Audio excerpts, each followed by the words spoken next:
Welcome to Basic Brewing Radio for Thursday, March 7th, 2013. I'm James Spencer. Here at Basic Brewing Radio, we're all about home brewing.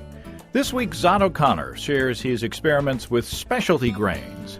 Zot shows us how to tweak a finished beer to test the effects of different grains. If you're new to home brewing or would like to get into the hobby for the first time, check out our website, basicbrewing.com, where you can find archives of our audio and video podcasts and our DVDs to walk you through basic and more advanced brewing techniques. You can follow me on Twitter. My username is Basic Brewing, all one word. Also, you can find me on Facebook at facebook.com/basicbrewing.james. Our show page on Facebook is at facebook.com/basicbrewing. Thanks again to everybody clicking on the Amazon.com associate link on our basicbrewing.com site. You know how that works. Whenever you think of Amazon shopping, go to our site first. Go to basicbrewing.com, click on the Amazon link. That will take you to Amazon.com, and then you can shop just as usual, and we will get a chunk of whatever you purchase during that session. It won't cost you any extra, and you'll be helping us to bring you the show, and we greatly appreciate your support. And your products that you buy might get mentioned at the end of the show. But no worries, I can't tell who buys what, so if you buy something that you think might be embarrassing, don't worry. I've seen some stuff on there that, well, anyway, we have associate links for Brew Your Own Magazine and the American Homebrewers Association on our site, too. You can find our Basic Brewing iPhone app on the iTunes Store and our Android app on Amazon.com. We're on the BlackBerry Podcast Directory, and we're on the Stitcher app as well. Check out our brewer's logbook at basicbrewingshop.com. In the front of the book is a calendar that you can use to track your fermentations and plan your brews. The good thing about the calendar is it's blank. So even though it's March, you can still have a full year of calendar pages no matter when you start your brewing year. So there's room in the back to log the details of up to 50 batches of brew. Zot and I have a lot to cover this week, but one quick and important note before we get started. Raise Your Pints is reporting that the legislation legalizing home brewing in Mississippi has passed the state house and is on to the governor for signature. Congratulations to everybody who has worked so hard in Mississippi to get this far. Only one more step to go. That should give those who are working on similar legislation in Alabama some incentive. And maybe the legislators, maybe if they see that the Mississippi legislature has stepped up, maybe that will help Alabama legislators too. If Mississippi legalizes our hobby, Alabama will be the last state standing. So good luck to everybody. Awesome news. Okay, let's jump right into our chat with Zot O'Connor and play with some specialty grains. Well, Zot O'Connor, welcome back to Basic Brewing Radio. Thank you, James. It's glad to be back. You have come up with a little experiment here having to do with specialty grains, and we've done a specialty grains experiment on the show recently, but this is different. What have you done? It's actually so what I did is I brewed a batch of beer I was attempting to do a smash beer to help simplify a beer for a friend of mine who I'm getting into home brewing, but he lives in Atlanta. And when he came out on a trip, I said, this is going to be the simplest beer you can brew because we were having some problems with process at his end. And it was a bunch of liquid malt extract and a bunch of Cascade hops that I got from a friend's house who is crazy, and I wound up with 3 contractor bags full of hops this fall. That's a whole nother story. And so I figured, okay, this will be an easy recipe for him to replicate. And it's basically the smash beer. It's very similar to the New Albion beer that you guys had brewed on the podcast. Mm-hmm. And so I brewed it, and I've been having a little bit of trouble. I think I've been trying a new yeast that I'm not happy with. And the liquid malt extract might have actually been on the older side, but it wasn't a bad beer. And over Christmas, people kind of liked it, but it just didn't pop. Both the hops, but it also was just missing malt to it. Just didn't have the malt mouthfeel, the malt backbone, the malt notes that you look for in an American pale ale like that. And so I was starting to think about, well, okay, I normally add Carapils and Crystal 40 to my basic pale ales, like what I brewed for Brad Smith's talk this summer at the AHA, which would be the same exact beer, but with a little bit of Crystal 40 and a little bit of Carapils to give it some color, some sweeter notes, and more dextrin body. So I figured, well, okay, those don't really ferment per se. They don't malt per se. So I could just grind those up, put them through a mash process, boil them, and dump them in the keg. And I was thinking I should probably try it first before I add it to the whole keg. And then I was listening to your specialty grain show because I hadn't gotten around to doing anything yet. I think about these things for months while I'm driving and then don't have any time when I'm home. And when I can't remember his name, it was on your podcast. Was it Darnell Bronner that was on the show? Yes. And he was talking about how he went through the different crystals. And I said, that's what I can do. I can just add, instead of doing it one keg at a time, I could save this batch one beer at a time. And once I hit the right note, then I'll just add it to the whole keg. That was a good theory, but then I forgot the scientist in me was just going to take over and run with this. So what I did is I have a fair amount of small amounts of grain from all the different experiments and processes I've done over the years. And so I decided I would calculate how much of the grain that I would have normally put into a 5-gallon batch, steep that just in about 170-degree water to get it close to what it would happen in the mash normally, or if I had done a partial mash, a steeping grain with the liquid malt extract, and then pour the beer on top.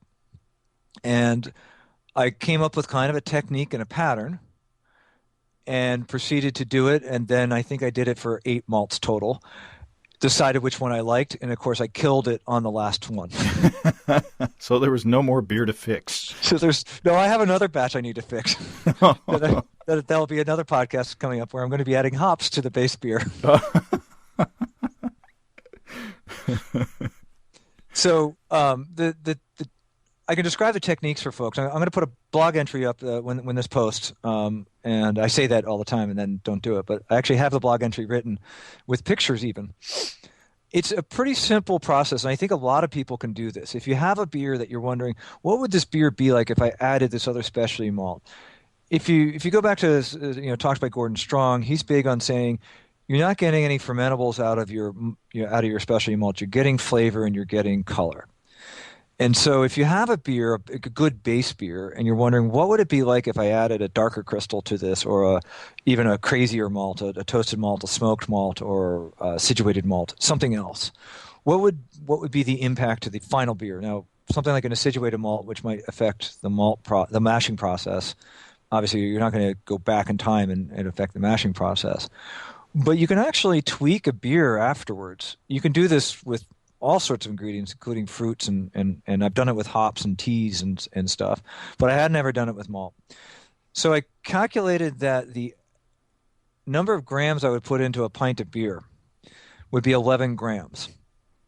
Now, if you've ever tried to measure 11 grams of seeds, it can be really difficult to hit it on right. So I don't think you have to be super accurate here.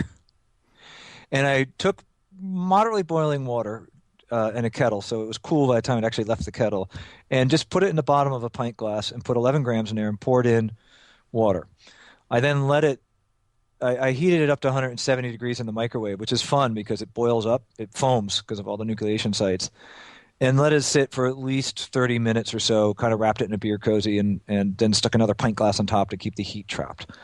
And then after about 30 minutes, or sometimes an hour and a half, whenever I would remember I was doing this, I would then strain the resulting tea out into 1 pint glass, and I would take 2 pint glasses to the keg.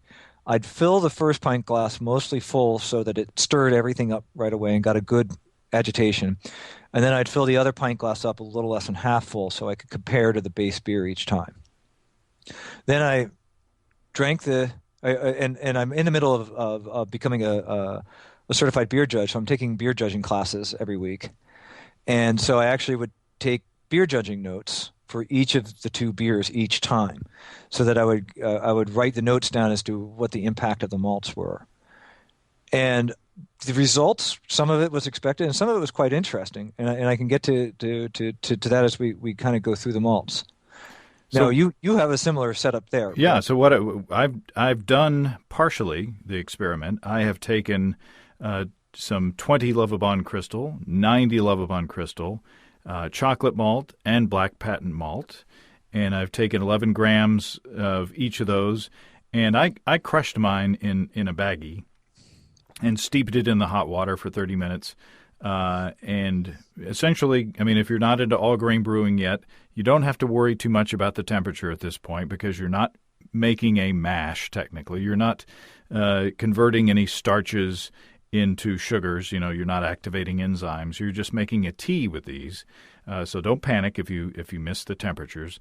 You just probably want to have your little partial mash or your little steeping tea there at less than 170 degrees Fahrenheit. Which is around, 75 C. So I let those steep for 30 minutes, strained them out into little glasses, and I have a single malt and single hop beer here. It's called New Albion Ale. And I am going to now walk me through this. Now, how should I do this? I've got I don't want to drink a full pint. You know, I don't want to wind up drinking 4 pints here as I'm talking to you. Well, I've got my Mount Si Brewer Society meeting afterwards, so I'm not drinking at this end yet. But what I would do is if you did 11 grams and for speed purposes, I would only put half of the resulting tea into a glass and pour half a beer. You don't have to drink the whole beer, but and we'll get into the notes, but I found it even at 11 grams, some of this was a bit overwhelming. And we should say that there's not a whole lot of tea here because I only put enough water just to cover the grains, and that's like a half an inch above the bottom of the pint glass that I steeped in. So there's not. I didn't measure. I should have measured to see how much there was, but there's not a whole lot of tea there. So I'd say the grain itself takes up, and I'll go metric for you, about half a centimeter, depending on how the grains are lying, and then depending on how careful I was pouring or how many experiments I had done already in the evening.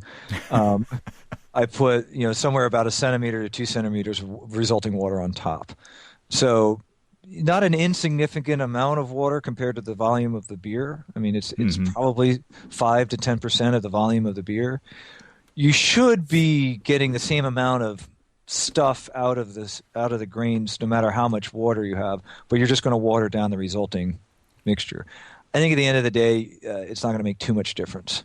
Okay, I've poured. But you're not filling half a glass or anything like that. You are just trying to steep the grains in enough water so that you'll get everything you're going to get out of it without watering your beer down. And you are dosing just a single beer at a time. So okay, yes. Here I've got my 20 Lovibond crystal sample here. Ooh, it smells bready and grainy, just a little bit nutty, and it's got a nice kind of golden color to it, which is very similar, although cloudy. Mine, of course, the tea is cloudy. Very kind of similar to the New Albion. So I'm gonna pour half of this. And that's a very important point for people to do. Thank you. I forgot that step is smell, and if you even want to taste the tea, because that's the pure color and flavor that you're getting out of that grain. Now it's going to get boiled and mashed typically, so it will change somewhat. So this isn't the final product, but you really can understand that specialty grain by just, people talk about chewing the grain. Creating a tea of it, I think, gives you that the aromatic notes in kind of an amplified way. Okay, I'm going to pour a sample of the unadulterated New Albion over here, so I can taste that. Doing for you, I'm just going to tell you, you don't have to pour a different sample for the unadulterated one each time. That's right. I'm going to set this over the side. Okay, it has made it more cloudy, obviously, but not, other than the cloudiness, I can't tell that much of a difference in the color. Now, what's interesting is I didn't do Crystal 20, I did Crystal 40, and James has my photos ahead of time here, but if people go to my blog, there is definitely a darker difference in the color. Do you see anything different in any head retention? Out of curiosity. Well, I kind of stirred it up, so Okay. I kind of probably knocked out a lot of the carbonation.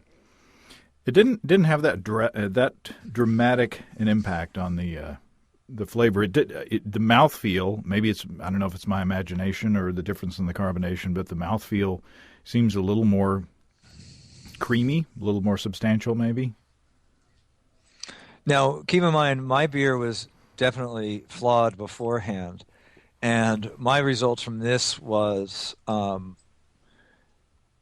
mouthfeel really could kick it in. I found that the malt aroma itself was actually overpowering. And I had originally thought about doing this that I would actually put it into the beer and then cold crash it to get out any kind of floaties and the extra proteins that would normally have crashed out of the protein. But I'm way too lazy at the time of night that I was doing this to do that. And that would give you a much more accurate way. So you could potentially take the grain at this point, stick it in the refrigerator, and wait an hour for it to or stick it in the maybe even closer to the freezer temperatures, but crash things out. That would probably reduce the haze, but also reduce some of the larger particles, which might have been the overpowering part for me. So this, now that I tasted the samples back and forth, the 20 Lovabond sample is breadier, kind of grainier. And again, this is not an exact apples to apples comparison, because we're not boiling this in the kettle, and we're not putting it in the fermenter and having the yeast act up on it. So, it's not going to be exactly the same beer as if you had added the specialty grain in the beginning in the mash. But I think that you can get some of the character of it. Yes, and just as people say, you chew the grain in the store to get the character. Right. Now the next one that I did was Carapils, so that would be the two ones that I normally add to my base beer. And as I was doing the Carapils, I looked at how light the Carapils is, and for those who aren't familiar with Carapils, it's also called dextrin, and it's a grain that doesn't ferment particularly well at all. But it produces a lot of dextrins, so that your beers will have a stronger mouthfeel, and it leaves things around. It will help with head retention a little bit too. But I actually didn't expect a lot of stuff there, and it's at this point I realized that maybe some of the starches I was really looking to get out of Carapils aren't on the outside of the seed. And that I probably should have crushed it. and I sat there in the kitchen staring at this and went, either I have to restart the experiment completely or just go forward. And the lazy person in me did not want to go back. I don't go back. I'll go around, but I won't go back. And so I decided to go forward. But I appreciate that at this point you've crushed the grains. And I think with Carapils, absolutely should have crushed it. Almost makes no sense to do it from a grain perspective, other than it is interesting. And so out of it, and you can see in the photo, it's basically the same beer, as best as you can take with a camera phone. I didn't get any flavor out of it, didn't get any color, and probably just wasn't worth doing without crushing the grains. I don't know if crushing the grains, would have extracted more of the dextrins, or if that still requires a bit longer time. If I did one over again, it would probably be the Carapils. But it is interesting. It did not add flavor to me, which is what people tell you, that it doesn't add flavor, it adds body. And so in this case, I will agree, it didn't add any flavor, it didn't add any color. Now, the next one I did was Crystal 80, and I think you have Crystal 90. Right. So are you set up for that? Yeah. Or do you want to go? We can go numerically. You can go. Do you want to do the 80, and then I'll go 90? Now, here's what's interesting: is I haven't used Crystal 80 that much, and I typically use Crystal 40. I try to stick with the same malt bill, so as I'm experimenting, I'm controlling for variables. And much like the previous podcast, I found that I much liked Crystal 80 over Crystal 40. and did not expect that. Hard to describe all the intangibles as to why, but it was much darker, which is expected. It's there, but it had the aroma of the Crystal 40, almost exact, but was just just made a better beer to me. And I'm not saying that everybody else would judge it as a better beer, but it definitely hit my taste buds better. And of all the things I think I got out of this experiment was I learned that I for my sake should be using Crystal 80s when I'm using Crystal 40. So what characters did you get out of the tea out of that Crystal 80? Pretty much the same as 40, almost the same aroma. This is at least 2 nights later that I did this because I was doing one a night, and 2 nights later I got a very similar. The notes were the same, but the mouthfeel was just it's kind of an intangible. A little bit breadier, a little bit thicker, and it might be just the caramel, Crystal's basic caramel. It may have just been the caramels triggering more taste in the beer as I was drinking it. If I were to judge the 2 beers side by side, I would say that the caramel 80 beer, the Crystal 80 beer, had a much better mouthfeel and body. Would be the judging notes I would put on it, but also just had a deeper malt backbone to it. Huh. The malt notes, not in aroma but in the flavor, were better, and I think that produced a better balance against the hop bitterness. Now I'm smelling the 90 Lovibond Crystal. Now you have the advantage; you can probably go back to the 20 and see. Right. I mean, it's a much bigger jump. Yeah, I don't think it's linear. No, in fact, we did an experiment on Basic Brewing Video where we roasted some grain in the oven and took it out at every, was it a 5 or 10 minute interval, and there is a point where the Maillard reaction happens, and that's where things darken considerably. It's like when you're making toast. You've got bread, toast. Toast. It happens, and then you have burnt toast. Yeah, you got bread, toast, burnt. But this is definitely much richer, roastier. There's almost some dark fruit smells coming out of there. So, yeah, it's a different animal. And I'm gonna add it to the New Albion,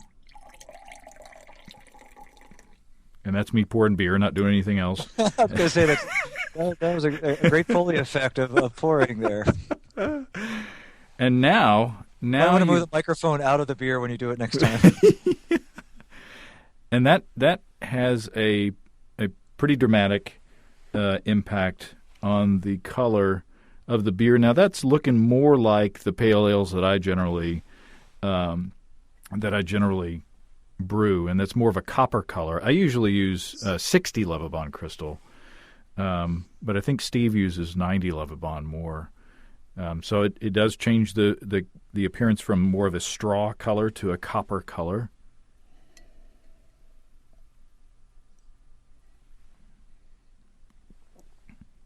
The flavor is dramatically different. That's interesting. It's much sweeter and sort of it's not roastier so much, but it is kind of richer. Yeah, I never picked up roasty from the crystals, but richer is kind of a generic way of saying this. It's just got a little more, to quote Lewis Carroll, it's got more muchness.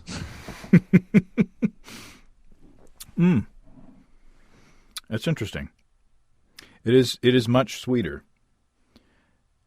And I just wonder, if that were to go through fermentation, or if we were to compare, fully fermented beers, that would have gone through the entire process from start to finish with these different grains.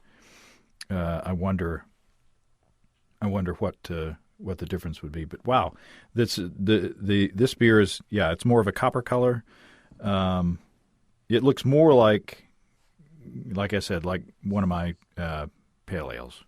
So very interesting. Boy, and it's interesting how, it's kind of like playing with the with your watercolors, mixing the colors together. Yes. It's the primary color wheel here. You mix the straw and the dark and the kind of Scotch whiskey color, and you get this sort of coppery color, this orangey coppery color. Very nice. And another experiment that somebody can go and do is actually brew two beers, one the smash beer, and then one, say, with one of these malts in it. Go through the entire process. Take the smash beer and do what we're doing. So if you add add Crystal 90 to it to this level, take the smash beer, add Crystal 90, and compare it to the beer you brewed with Crystal 90 in it. Yeah. So you would actually find out, is this a fair test or not? Well, I can tell you, though, is just picking up the notes of the 80. And what's interesting, at 11 grams, I think it was still too much. And I found myself typically, after writing all my notes down, of pouring the original beer into the mixture beer. So diluting that it worked out to be about half, because I, of course, drank down the tea beer at that point. And what I found is there was a place in there that I really liked. And I don't know whether that means I'd back off the total crystal I'd add to the mash, or if I would stick with the same amounts, just move it to 80, and see if the boiling and everything else just kind of knocked down some of the notes. It was a lot of the bready notes just seemed a little too much for me at the time. Yeah, it seems like to me that adding the tea to the pint of beer would make more sense as far as being able to control the process rather than the other way around. Because once you add add beer to all of your tea, then you can't take any out. Yes. Yes. I mean, the answer is I just have to brew a lot more beer. So what's the next one you looked at? So the next one I looked at was wheat malt. Now this was that is a fermentable. That's not just a specialty grain. I mean, that's got some good stuff in it. Yep. And in fact, again, I would probably go and crush this one too, to kind of get more of the wheat out of it, rather than just this is not a kilned malt per se. And so what flavors I'm getting off of is really the outside flavors of the seeds, or of the grain. Now, what was fascinating about this is that, as I mentioned, I'm taking the BJCP course, and each week we do a different set of beers. And so I listen to as many different podcasts as I'm driving around or working out or whatever. And I happened to be hitting a bunch from Jamil's show, and where he went through all the styles, and he kept telling people wheat does not have a slightly acidic or sour note. People say this and they're wrong. And I will say this had a slightly acidic and sour note. And there was no doubt about it. It actually had a great aroma. This is one of my favorites. It had a much better mouthfeel, which I was surprised by, given that I didn't expect it to pick up that much. But it definitely had a very slight twang, and that's why having that original beer back, you can tell, that's just me today. You have the other pint to compare against. And I expected a little bit of mouthfeel. I didn't expect as much without it being crushed. But I wonder if that a slightly acidic or sour note would just go away when you boiled or mashed. But I wonder if that's not what people were picking up when they were saying that they get it. Because it was definitely there. There was no doubt it was there. And that fascinated me to actually add a significant amount of wheat to a batch to see if that came through the entire fermentation process. I was surprised by that. Now, I've done 100% wheat beers, hoppy wheat beers, and when fermented with USO5, you couldn't tell that it was a wheat beer. They're very clean, and might as well have been Turo at that point. and I think could have been a factor of the hops hiding something, or the fact that the yeast didn't bring out those fruity esters that you usually get in, say, a Hefeweizen, but fairly clean tasting even by itself. But I don't know. The two really surprising things out there was how much I liked the aroma and the mouthfeel. It just kicked it so much better. And then that very clear but slight. It was not strong. It was not just. I happen to like sour beers, but it was not distracting at all to get that acidic or sour note.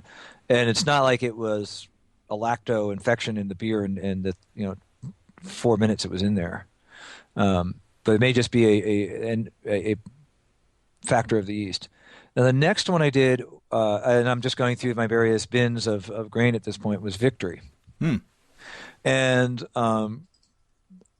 this is a pretty good malt for people who kind of want to pick up a little more, kind of like a biscuity flavor or a little more bready flavor, but don't want a lot of the color or the caramel notes. I think I used it in a saison I did this summer when I was trying to push and stay away from, because I don't tend to like some of the flavors you get out of Pilsner malt. And I was trying to not go too dark. I was trying to stay light. And this one, from my memory, because this is several days later, was very similar to Crystal 40. And I'm looking back and forth now at the photos. It's lighter than Crystal 40, but not by much. Now the photos, I'm using a camera phone, and it's the same counter and same white. Well, it's not the same, but it's a white paper towel behind it for kind of balance. But the color balance is probably way off, because I noticed the other beer was a little bit different too, the base beer. But I was actually quite surprised how close Victory was to Crystal 40, but with a much better, and I would say, bread aroma rather than bready. If that may sound like a semantic difference or a silly difference to some people, but rather than smelling like bread, this smelled like bread, and I thought that was fascinating. I thought it was quite good, kind of like when you get a wheat beer that you can actually kind of taste wheat, right, wheat bread in, right, similar to that. Now the one I did after that, as I was going towards the darker ones, was a dark chocolate malt. And I've got that right here in my hand. Now, I should let people know I do not like coffee. And in my and where do you live? I live in the Seattle area. I've been in many places where there's a good Asian culture here, so I get really good teas. And I miss the South, where I could get lots and lots of iced tea at all locations. But I think what it is I'm very sensitive to the astringent roast character of coffee. Mm-hmm. And a lot of beers, just in a judging class, there was a beer where the master judge teaching the class, Steve, said, okay, there's no coffee notes in this. And there was three of us looking at each other like, this tastes like old coffee to us. For me, if you would put a cup of old coffee, you put this beer next to each other, I might not have tasted it. But for me, it will fade a lot of times and goes away as beer warms up. Like a Guinness cold tastes like coffee to me. A Guinness closer to 55, 60 degrees Fahrenheit as it kind of sweetens up does not. And so so the dark chocolate malt was very roasty and coffee in the raw. Mm-hmm. And just smelling it as I was putting the seeds in. However, once I mixed it, it was not nearly as aromatic as I expected. I really expected that one to smell like I'd grabbed my wife's coffee by mistake again. And not that that's ever happened. She thinks it's really funny when it happens. But when drinking it, I have very the coffee roast taste. Now this one, it was so strong I just really didn't like it very much. So I cut it in half with the sample beer. And if you look at my photo, I'd actually poured more of a sample beer, luckily this time. And once I cut it to half, the coffee flavor almost disappeared. And it was then much more caramelly than the coffee. As I reduced it down, the notes didn't hit there. And what was, I think, most interesting is I really all of a sudden smelled, tasted, and got the bitterness of the hops much better. And so I think the acidity of the dark malt helped bring out the hops, kind of like calcium will do, and things like that. I think it helped the taste buds or smelling facilities pick it out a little bit better. I didn't expect that at all. I really expected, okay, well, I'll drink it because it's in front of me, but I'll not be happy about it. And I found out, wow, I really like this. Well, but I mean, you got to think that you wouldn't probably add chocolate malt in the same ratio that you would add a crystal malt. Like my base pale ale recipe is 10 pounds of two-row and a pound of 60 Lovibond Crystal. I don't know that I would put a pound of well, I don't know. Maybe I would. I don't know. Depending on the beer. And that was one of the things I wanted to keep the same amount of grain per, just to control variables. It's probably fair that you would not ever want to add this much grain to your grist bill for a pale ale if you're trying to get chocolate notes out of it. If you're trying to brew a porter or a stout and you're trying to get the coffee notes, easily you could be adding this much chocolate. Well, I'm going to add the chocolate malt. Now you have a dark chocolate malt that you're in? Yeah. And I'm swirling it around, and it's looking more like a porter now. Oh, yeah, it was very black. There's a lot of stuff floating around in this one, a lot of particulate matter. It even changed the head color already. Yes. That's actually, in my photo, I show that you would think the head color would not pick it up as fast, like it would take a little while to, I don't know. Man, it's just like a dye. Now, I think that it's kind of unfortunate that that this New Albion is so hoppy. It's not as aggressively hoppy as, say, an Avery IPA, but I think there's enough hops in there, enough Cascade hops to kind of clash with the with that particular addition of chocolate.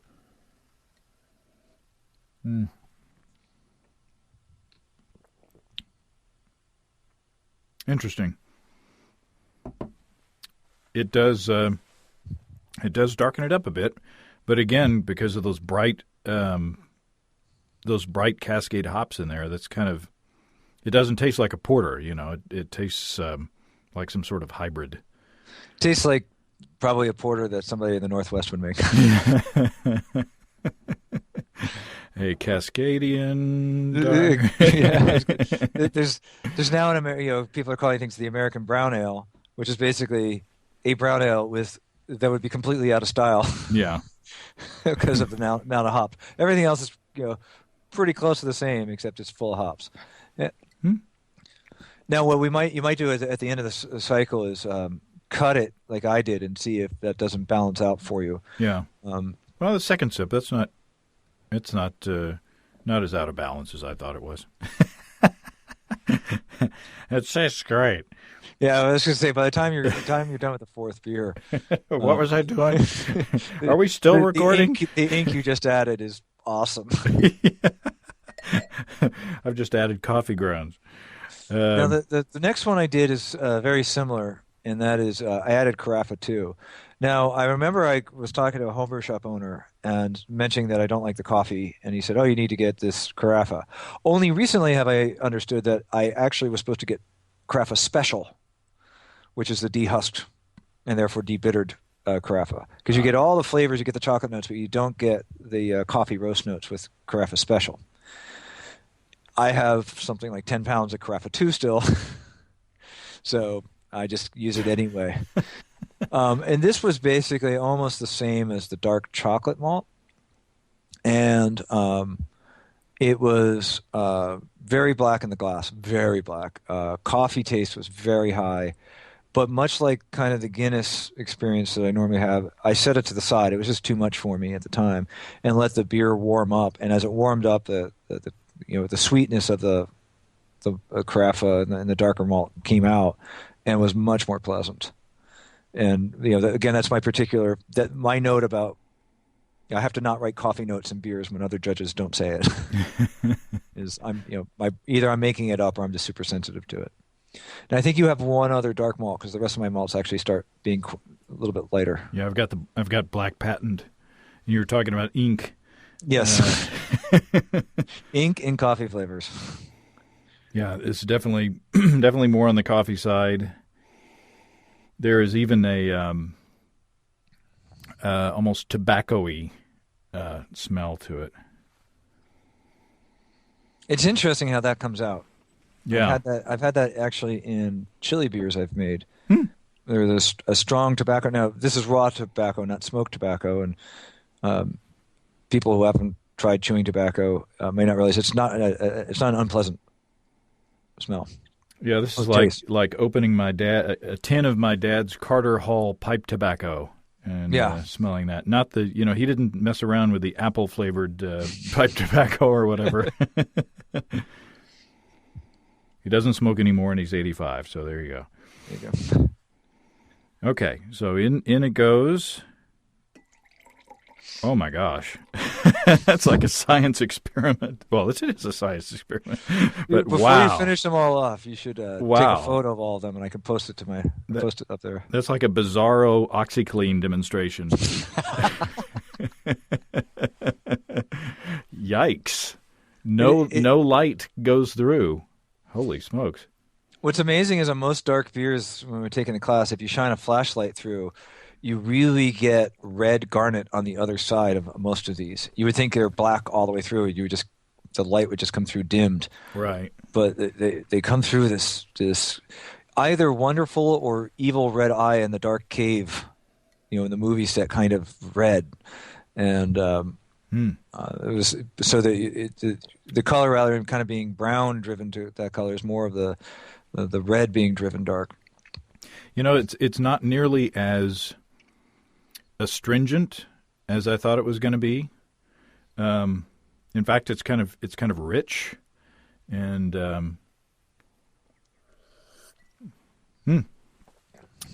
that's not unpleasant at all. That's pretty good, actually.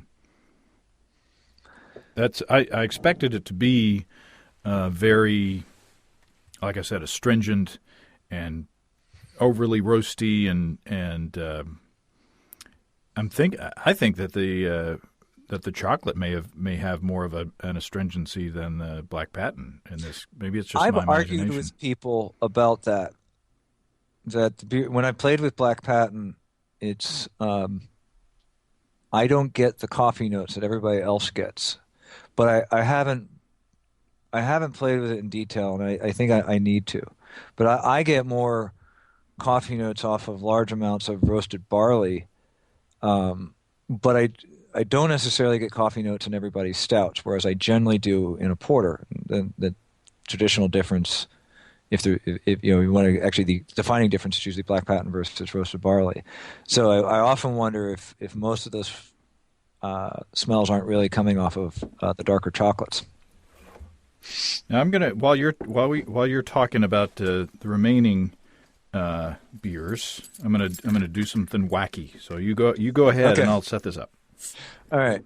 So the next one I had was Special B, and I picked Special B up. It's often a beer used more in some of the flavors that you want to get some different flavors in the beers. And the one thing I'll read about the Special B is raisiny. I always love how in the beer world you can't spell check your stuff because you put the Y at the end of every aroma.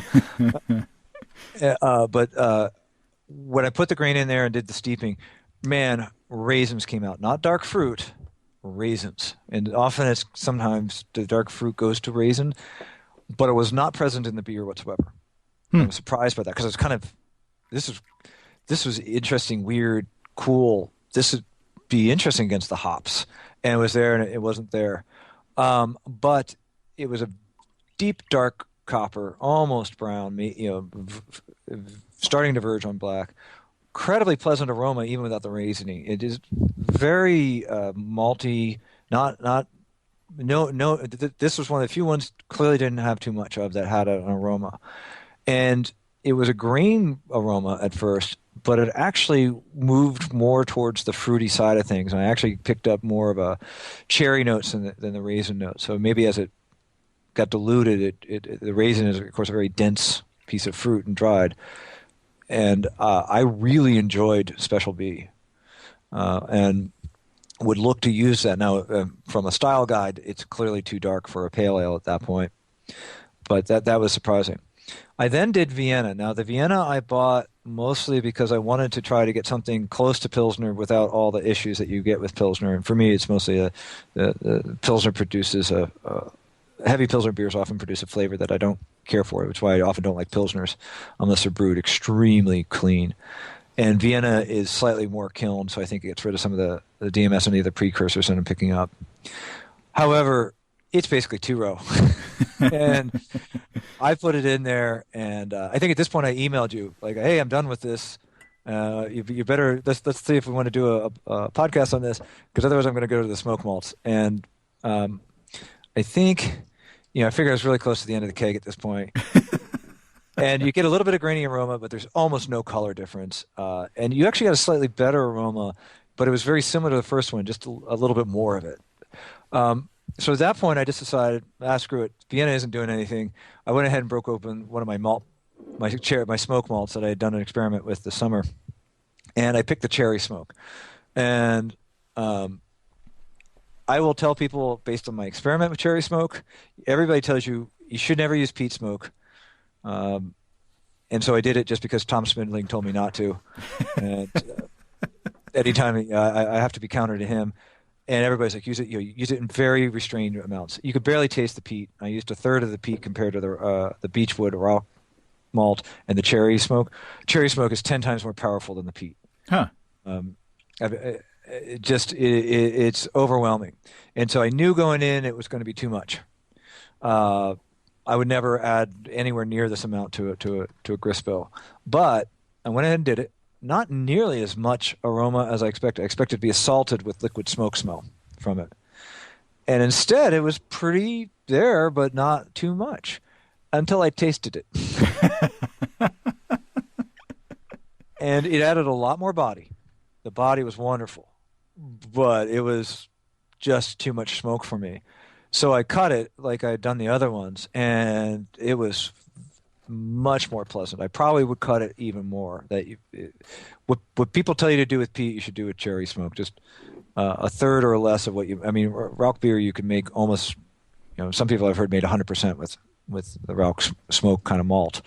I don't know if it would all ferment or convert. Convert. Thank you. Convert, but. The Rauch smoke itself, the beechwood smoke, it's just not that much compared to this cherry smoke. And I enjoyed it.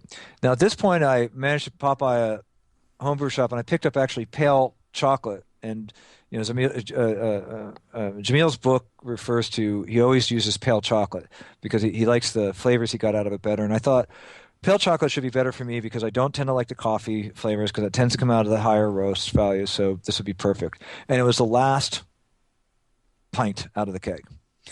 And I smelled it, and it smelled like old coffee.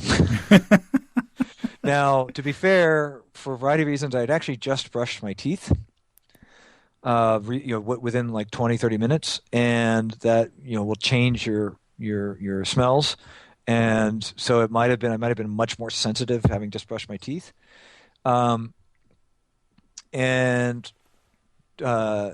Drank it, and coffee was definitely present in the beer, but did not pick up as much chocolate notes as I really expected. Huh. And that was probably the biggest miss or lack of chocolate that I got the whole time was the lack of chocolate in this beer. So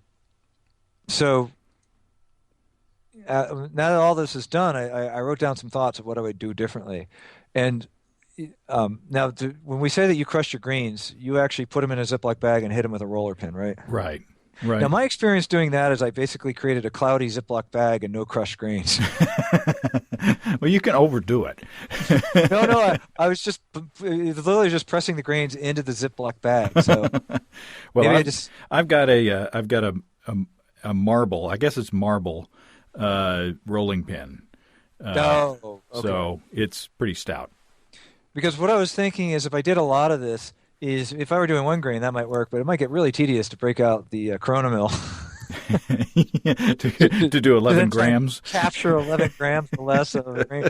Because normally I don't clean it out really well because it's just other grain dust and it's mostly two row anyway. So, but Right, in this right. this case, the contamination might be half.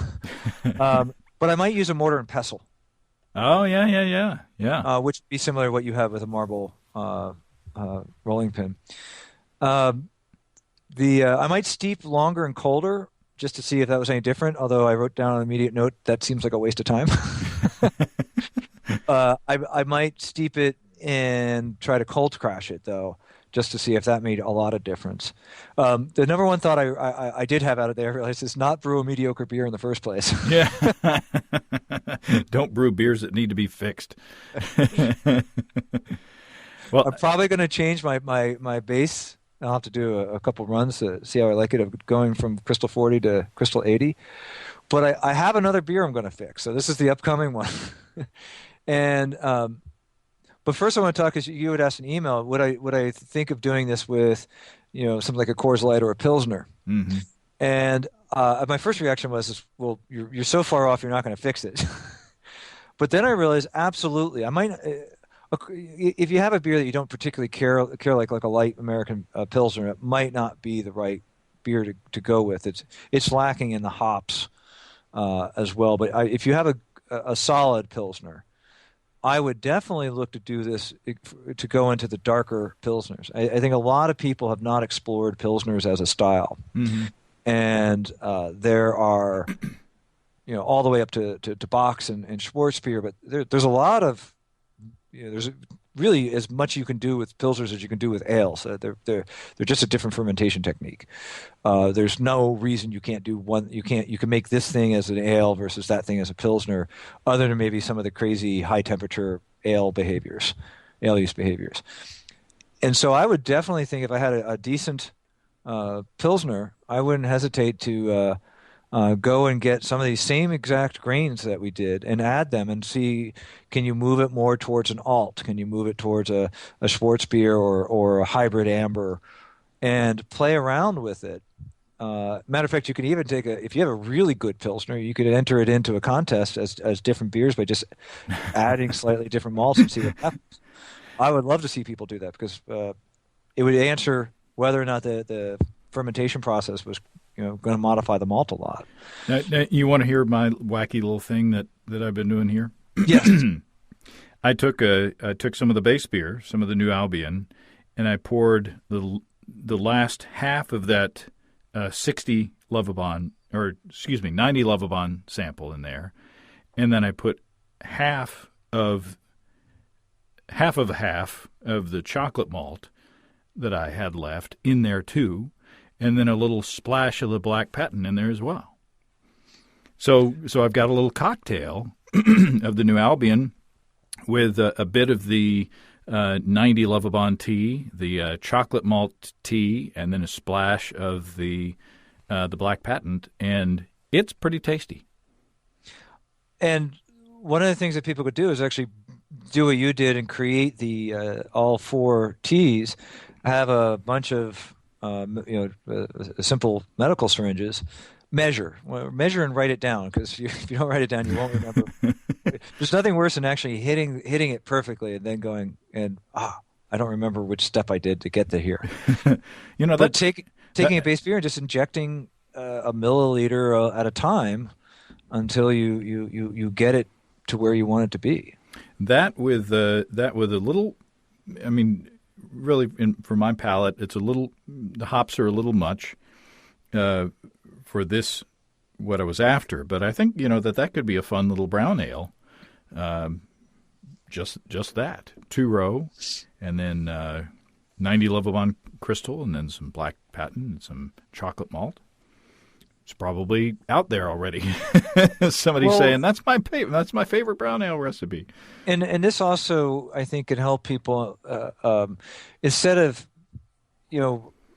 blindly following a recipe you find on the internet, understanding what the grain additions are doing there. Because if you're targeting color, for instance, a carafe, especially carafe special, will get you to black faster than a bunch of pale chocolate without a lot of with less flavor impact. Mm-hmm. If you're looking to get roastier or sweet notes and get color, the crystal malts will probably get you there. And it's important for people to understand, when they're doing the recipe creations, the two or each malt probably has 3 or 4 things it's adding to the beer.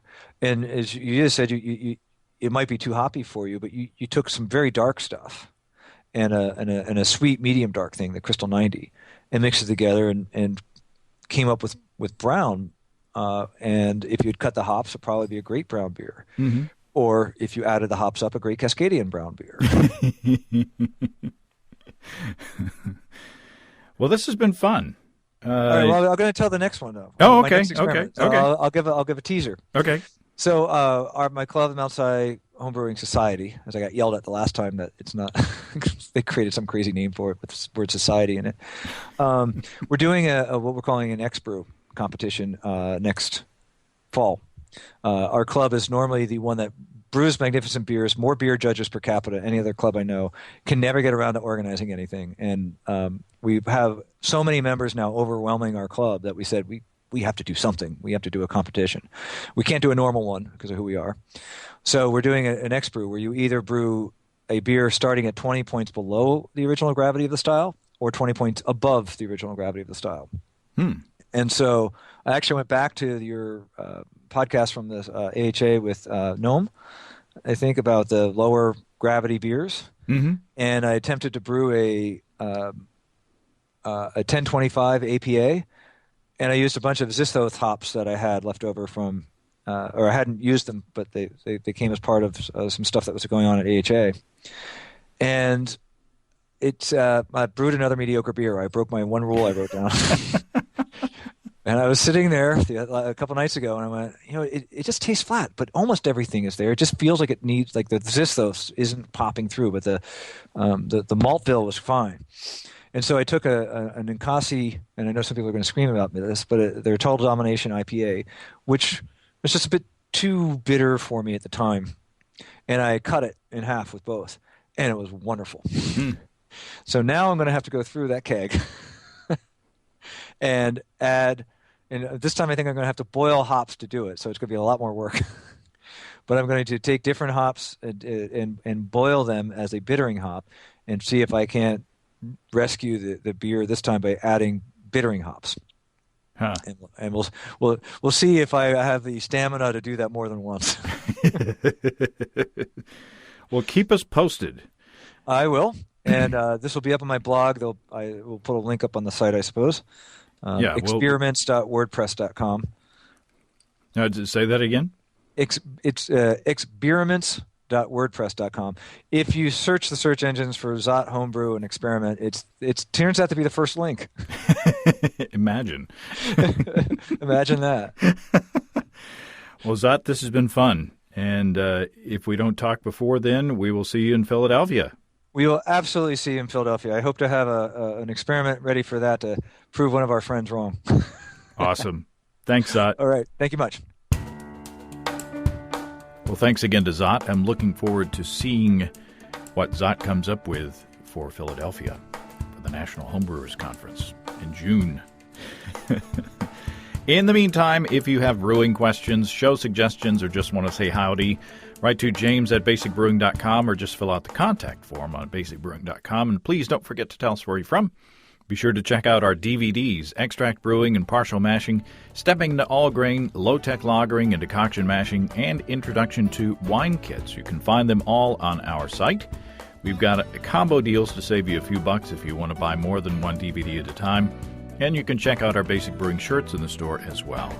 Our brewers' logbooks are on the store too. Keep track of up to 50 batches of beer. You can see a listing of fine folks across the country who sell our DVDs on basicbrewing.com, and if there isn't a vendor in your area, you can order them online in our online shop at basicbrewingshop.com.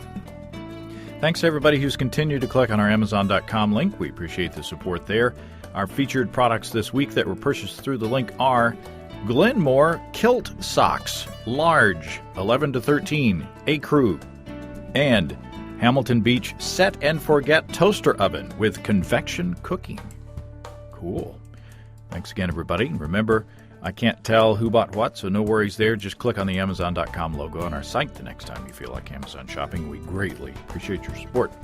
Don't forget you can also join the American Homebrewers Association and subscribe to Brew Your Own magazine through the associate links on basicbrewing.com as well.